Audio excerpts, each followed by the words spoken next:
Selamat malam, perkenalkan nama saya Sofiana Noviantika Embun dari kelas 2020F, Prodi Keperawatan, Fakultas Ilmu Kesehatan, Universitas Katolik Indonesia Santo Paulus Ruteng. Baik, pada kesempatan kali ini saya akan memberikan edukasi mengenai pencegahan malaria. Baik, sebelum kita masuk ke pencegahannya, kita perlu mengenal dulu apa itu malaria. Malaria adalah penyakit infeksi menular yang menyebar melalui gigitan nyamuk. Penderita malaria akan mengeluh gejala demam dan menggigil. Walaupun mudah menular melalui gigitan nyamuk, malaria bisa sembuh secara total bila ditangani dengan tepat. Namun jika tidak ditangani, penyakit ini bisa berakibat fatal dan menyebabkan anemia berat, gagal ginjal, hingga kematian. Di Indonesia, jumlah penderita malaria cenderung menurun dari tahun ke tahun. Namun, beberapa provinsi di Indonesia masih banyak yang menderita malaria, terutama di wilayah timur Indonesia, yaitu Papua, Papua Barat, Sumatera. Sementara itu, Provinsi DKI Jakarta dan Bali sudah masuk ke dalam kategori bebas malaria. Penyebab malaria: manusia dapat terkena malaria setelah gigitan nyamuk yang terdapat parasit malaria di dalam tubuh nyamuk. Gigitan nyamuk tersebut menyebabkan parasit masuk ke dalam tubuh manusia. Parasit itu akan menetap di organ hati manusia sebelum siap menyerang sel darah merah.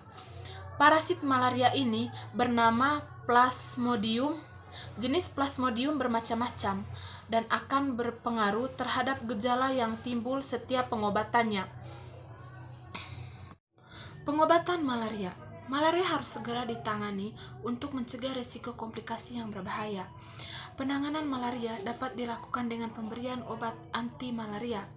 Obat-obatan ini perlu disesuaikan dengan jenis parasit penyebab malaria, tingkat keparahan atau riwayat area geografis yang pernah ditinggali penderita. Komplikasi malaria. Beberapa komplikasi yang serius yang disebabkan oleh malaria, di antaranya anemia berat, hipoglikemia, kerusakan otak, dan banyak organ gagal berfungsi. Komplikasi tersebut dapat berakibat fatal dan lebih rentan dialami oleh balita dan lansia.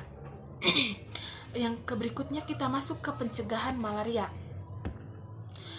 Meskipun belum ada vaksin untuk mencegah malaria, dokter dapat meresepkan obat anti malaria sebagai pencegah jika seseorang berencana berpergian atau tinggal di area yang banyak kasus malarianya. Selain itu, pencegahan bisa dilakukan dengan menghindari gigitan nyamuk dengan memasang kelambu pada tempat tidur, menggunakan pakaian lengan panjang dan celana panjang, serta menggunakan krim atau semprotan nyamuk. Langkah pencegahan gigitan nyamuk juga penting untuk selalu dilakukan pada anak-anak. Baik, itu saja video edukasi yang bisa saya berikan. Semoga bermanfaat.